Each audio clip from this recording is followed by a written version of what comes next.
Licenia Espinel y Washington Yepes comparten un diálogo con la invitada.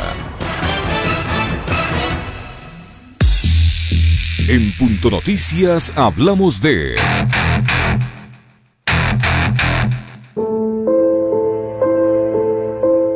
El impacto de la pandemia en los niños y sus familiares será devastador por la enfermedad y por la pérdida de medios de vida. Para la UNICEF se trata tanto de una crisis de salud como de una amenaza social y económica, con medidas de aislamiento para controlar la transmisión del COVID-19 que puede conllevar graves riesgos para niños, niñas y adolescentes. El ECU 911 ha registrado 16.000 emergencias por violencia intrafamiliar contra mujeres y niños durante la cuarentena, donde rige el toque de queda, con menores de edad confinados en casa junto a adultos, sin trabajo presencial desde el 17 de marzo, excepto para actividades como salud, provisión de alimentos, comercio en línea. Y el escenario se agravará.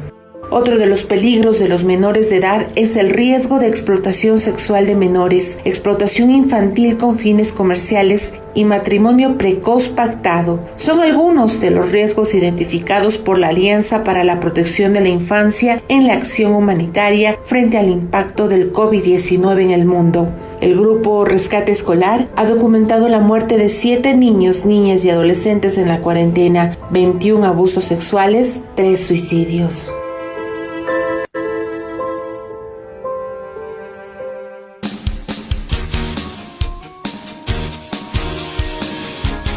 ...42, un panorama realmente desolador el que acaba de describir Diana Dávila en la introducción a este diálogo con Sibel Martínez. Ella es presidenta de la Comisión Especial para la Verdad y la Justicia y vicepresidenta del Consejo de Protección de Derechos de Quito. Y bueno, ahora esos derechos son los que sin duda alguna se va a tener que ponerles mucha más atención.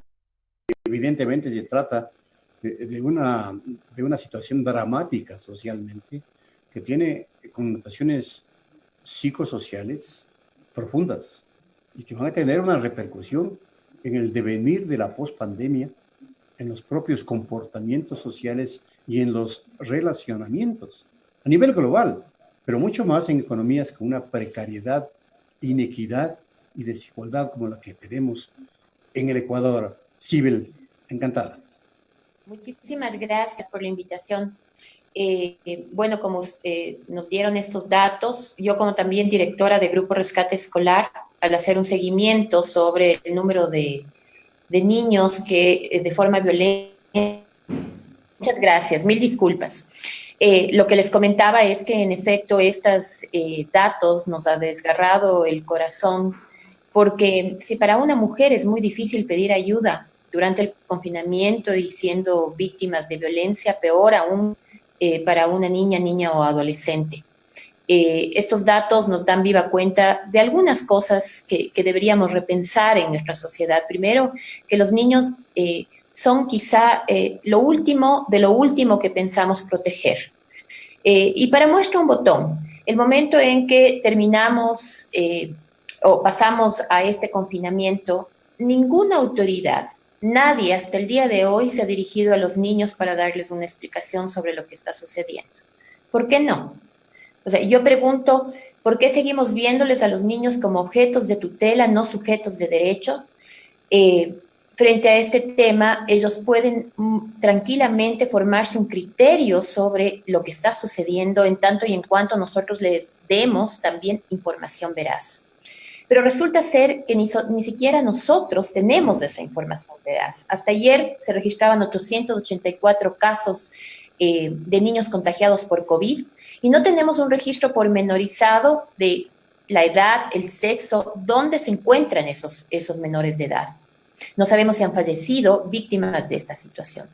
A eso se suma la violencia, como bien comentaba al principio, que puede motivar a un niño a suicidarse, que puede motivar a un niño a morir a golpes en manos de personas que ellos quieren y confían.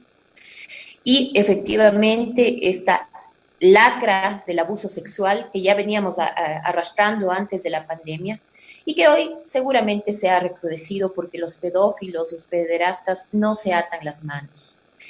Tanto es así que otra cifra que nos daba la Policía Nacional cuando compareció a la Asamblea, sin darnos datos desagregados, que es algo que de verdad nos preocupa, nos hablaba de 7.500 delitos cibernéticos, en donde, y se sabe a nivel mundial, que el pedido de material pedófilo, pederasta, ¿no? Este intercambio de este tipo de material dirigido a los niños se ha incrementado notoriamente. Nosotros no vamos a hacer la excepción a esta situación. Los niños están pasando, niños, niñas y adolescentes, pasando largas horas en el Internet, tienen acceso, ¿no es cierto?, a medios de telemáticos, a cámaras, y bien podría estar pasando, sucediendo cosas que tal vez no están ni siquiera en nuestro imaginario. ¿Qué ha hecho el gobierno en este sentido? Yo creo que muy poco. Porque para comenzar, para poder proteger a los niños, debemos obligadamente ponernos en su estatura, ¿no es cierto? Mirar el mundo desde su estatura para que podamos dimensionar, digo yo, nuestro poder y la fragilidad de ellos. Solo así podremos de verdad tomar decisiones que vayan en su favor y no en su desmedro. Entonces, nos vemos peleando, ¿no?, porque no se reduzcan las pensiones alimenticias, nos vemos peleando porque exista un protocolo específico para los niños. Una niña de 2 años, de 3 años, de 4 años, o en niños, niñas en general, no pueden siquiera acceder a una llamada telefónica, cuando ni siquiera saben que están siendo violentados, muchos de ellos. Frente a esa situación, tenemos que actuar de otra forma, ¿no? La protección en este caso particular viene de la mano, por ejemplo, de los docentes, aquellos niños que tienen posibilidad de conectarse vía online, en donde los docentes pueden ser la primera voz de alarma, los ven, no se conforman únicamente con escuchar la clase, sino les obligan a aprender la clase, hacen un chequeo de lo que está sucediendo, miran lo que está pasando. El momento en que se entregan kits de alimentos, se pide, guardando las distancias, que toda la familia salga de manera que se pueda hacer una observación. Los niños que son maltratados se notan, se ven a simple vista, porque el maltrato tampoco es solamente físico, psicológico, también hay negligencia, ¿no? Entonces podemos ver si un niño está bien alimentado, si está cuidado. Hay varias formas que no se han implementado todavía en el país para poder protegerlos. La realidad es que están sufriendo violencia en sus casas. Esa es la realidad. Sibel, ¿cómo entender o qué se puede hacer para evitar que esto siga sucediendo? Porque en medio de la cuarentena estos casos de violencia se han intensificado, no solo en los hogares que tradicionalmente han sido violentos, casi se ha generalizado por motivo de esta cuarentena, y las cifras lo dicen absolutamente, no hay lugar a dudas que esto es así, pero ¿qué se puede hacer? ¿Cómo podemos ayudar a través de los medios? ¿Cómo podemos ayudar en forma personal para que esto siga ocurriendo, por un lado? Y por otro, se está presionando ya para una vuelta a la actividad productiva, pero no se han mencionado de planes dirigidos precisamente a los niños y adolescentes que se van a tener que quedar en casa porque la educación no va a volver a ser presencial, al menos no durante los próximos meses. No se ve un mecanismo para que se les garantice los derechos a los niños que se van a quedar en casa cuando se vuelva a esta nueva normalidad. Toda decisión que tomen los tomadores de decisiones tienen indefectiblemente, para eso está la Constitución y el interés superior del niño, tienen que hacer una evaluación del impacto que esas decisiones tienen en ellos, en sus derechos. Esto no se ha hecho. De hecho, el momento en que comenzamos y arrancamos esta situación, creo yo, no ha existido un enfoque humanitario de derechos para tomar decisiones. Y por eso vemos con pena cómo incluso los servicios de protección especial van, ¿no? Yo no sé si desmantelándose sea la palabra, pero parecería que por ahí se está dando, ¿no? Casas de acogida, geriátricos, bueno, servicios que además iban también de la mano con la protección especial de grupos prioritarios y de niños en particular. Y entonces, primero, lo importante y el pedido al gobierno es que, por favor, se tome conciencia de esta situación y que de verdad se proteja a los niños. La protección no es simplemente algo que lo decimos, ¿no es cierto?, que forma bonito en el discurso y forma parte de ese discurso, sino es algo tangible. No es posible, nos negamos a creer que los niños mueran en manos de sus cuidadores, de sus padres, a golpes, de la forma más cruel que podemos imaginarnos, no tengamos opción alguna de protegerlos. La corresponsabilidad social es importante, sin embargo, es responsabilidad del Estado protegerlos, y eso es importante también saber, ¿no es cierto? No es algo que pasa a la distancia, a lo lejos, ¿no es cierto?, en donde yo puedo incluso sentir de alguna manera que soy un convidado de piedra y que conmigo no es el tema, no es así. Y entonces, el gobierno tiene esta obligación de garantizar los derechos, nosotros como sociedad esa corresponsabilidad, pues pedir de favor a la ciudadanía que si escuchan un grito, un llanto, ¿no? Si es que saben de alguna manera que algún niño está siendo violentado, llamen al ECUS 911, ¿no? Se impliquen en esta situación, porque la violencia, por más que estemos confinados, ya dejó de ser privada hace muchísimo tiempo y es algo que nos compete a todos. Y por supuesto, ahí sí, ¿cómo garantizamos esta protección? Yo creo que también es un tema de voluntad política. Nosotros podemos dar voces de alarma, hemos lanzado una campaña hace 2 días que se llama A Salvo en Casa, pero no necesariamente garantizamos que esto va a cambiar, porque necesitamos de esta voluntad política para realmente tomar decisiones en favor de los niños. Ahora, estamos ante una situación obviamente grave que vendrá luego de la pandemia.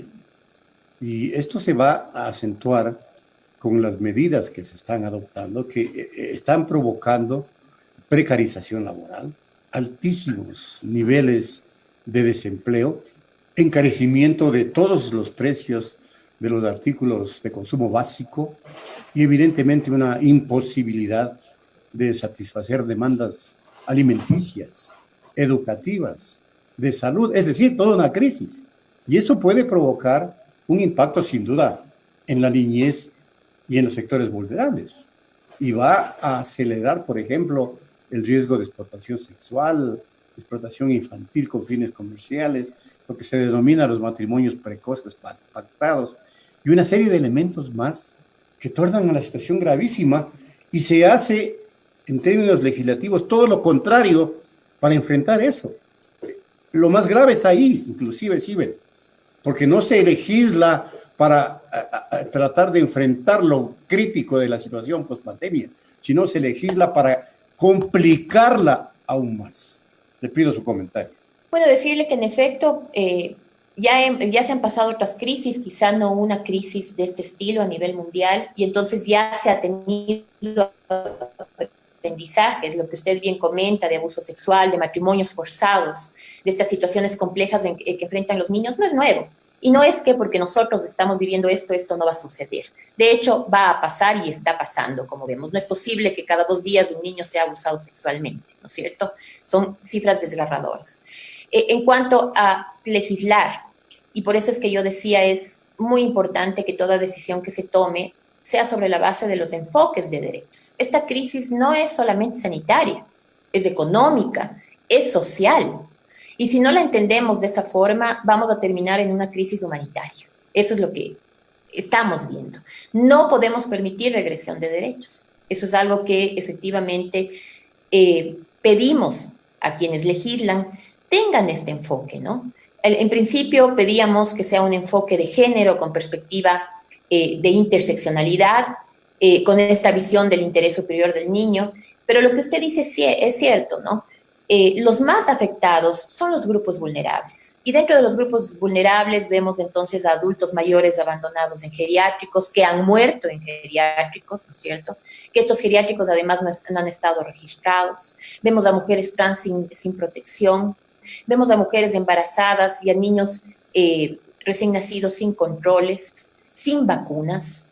Entonces, comenzamos a ver una serie de detrimentos en temas de derechos.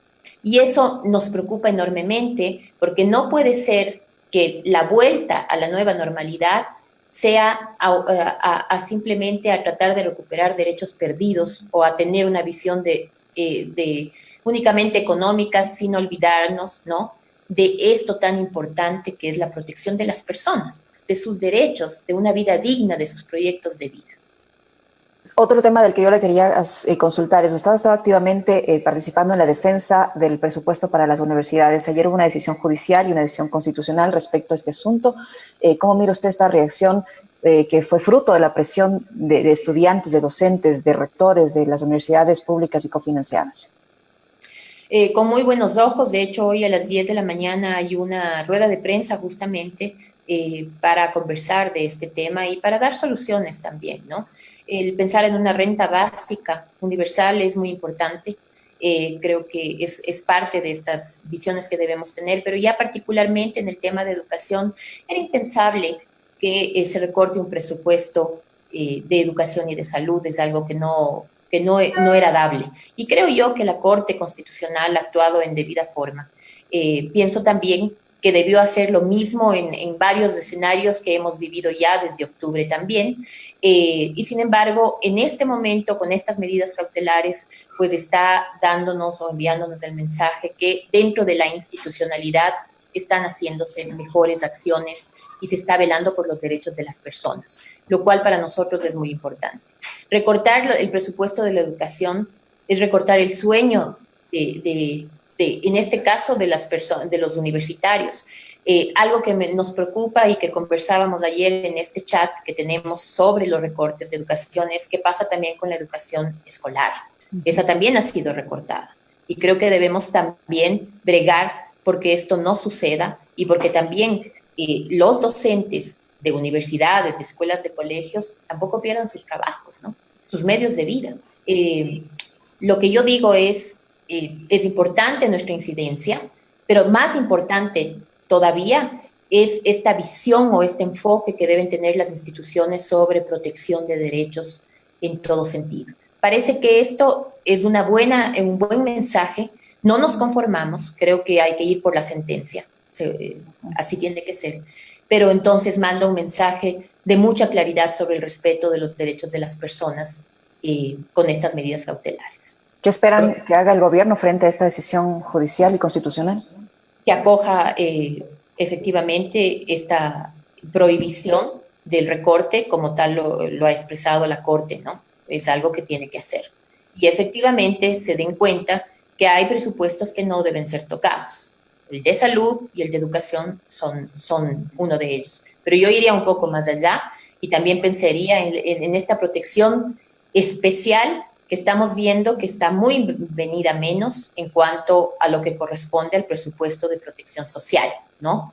Me refiero exclusivamente, como les comentaba, a casas de acogida, en donde están niños, niñas y adolescentes que han dejado de estudiar desde enero, que no tienen alimentos, que prácticamente están viviendo de la caridad. Me refiero a estos geriátricos, ¿no? A este único centro que trabaja con adicciones aquí en Quito, que está siendo cerrado, el Centro La Dolorosa, que creo que son decisiones que se deben tomar al último de los últimos, ¿no? En cuanto, si tenemos esta visión de derechos, de protección de derechos, y que lastimosamente hoy por hoy se están dando, entonces que seguramente nos obligarán a volver a presionar y hacer acciones de protección para velar por estos derechos.